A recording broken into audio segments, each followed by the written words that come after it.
Rain fell in heavy sheets that night, drumming against the metal roofs of the quiet town like restless hearts beating in the dark. Ethan wiped the oil from his hands, locking up his small mechanic shop when the headlights of a silver luxury car cut through the downpour.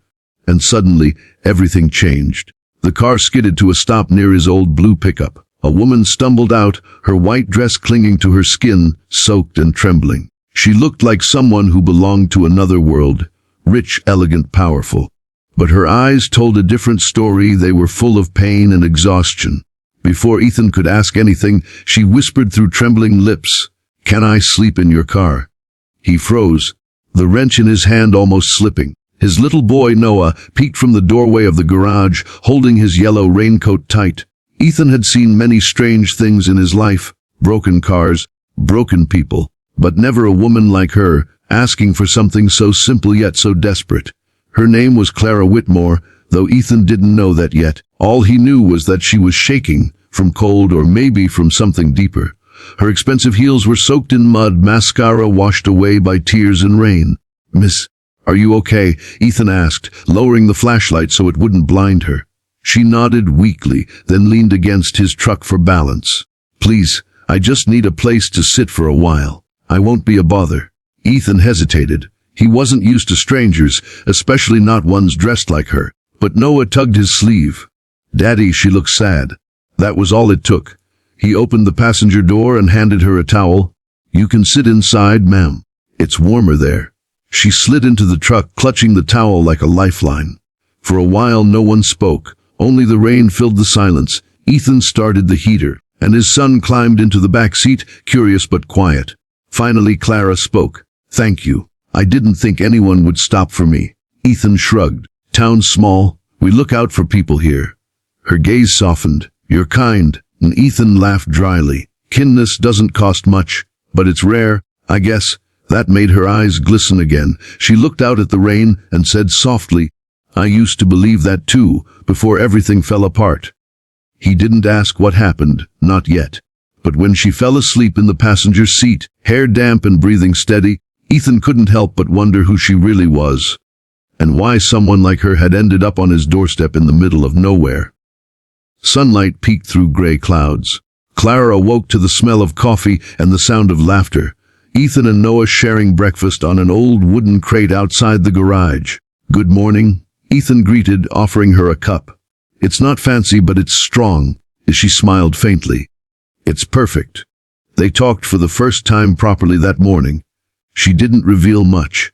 Only that she'd been driving all night, running from something she couldn't fix. But when she saw Ethan with his son, something in her softened.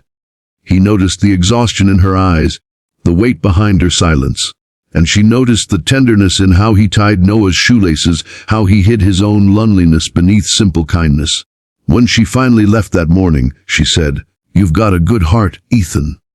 And he replied, "You've got more strength than you think, Miss." Neither of them knew that was just the beginning. 2 days later, the storm returned, heavier than before. Ethan was fixing a truck when he saw a familiar silver car pull into the garage again. Clara stepped out, her white dress again soaked by rain. But this time, her eyes weren't just tired. They were shattered. "Clara," he said softly, realizing he'd spoken her name for the first time. She looked at him, her lips trembling. "They took everything, Ethan. The company, my position, my home. I have nowhere to go." He stood frozen. The woman who'd once probably owned skyscrapers now stood in front of him like a lost child. "Please," she whispered again, voice breaking, "can I sleep in your car tonight?" This time he didn't hesitate. He pulled her close under his jacket and said, "No, you're not sleeping in the car. You're staying with us." That night, in his small but warm home, Clara sat by the window, watching Noah play with toy cars. She told Ethan the truth. How her business partners had betrayed her, how the people she trusted most turned her success into ruin. She'd been running for days, with nowhere safe to go. Ethan listened quietly. He knew what betrayal felt like. His wife had left when Noah was just a baby, unable to live the small life he could afford. "Sometimes," Ethan said, pouring her tea, "life strips us of everything so we can see what really matters." Clara looked at him, really looked, and for the first time in years, she felt seen, Not as a CEO, not as a fallen success story, but as a human being. Clara stayed, helping in the garage, laughing with Noah, rediscovering herself. She learned the joy of simple living, grease-stained hands, home-cooked meals, and sunsets instead of boardrooms. And Ethan. He found something he thought he'd lost: hope. One evening, as rain began to fall again, she stood by his truck. The same spot where it had all begun. "Funny," she said, smiling through the drizzle. "I came here asking to sleep in your car, and now I don't want to leave." Ethan smiled back. Sometimes the worst storms bring the right people to your door. As thunder rolled across the distance, Clara whispered, "I lost everything that night, but maybe it was just to find what I truly needed."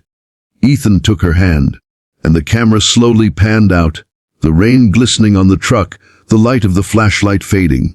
The same one that started it all, because sometimes the people you save end up saving you.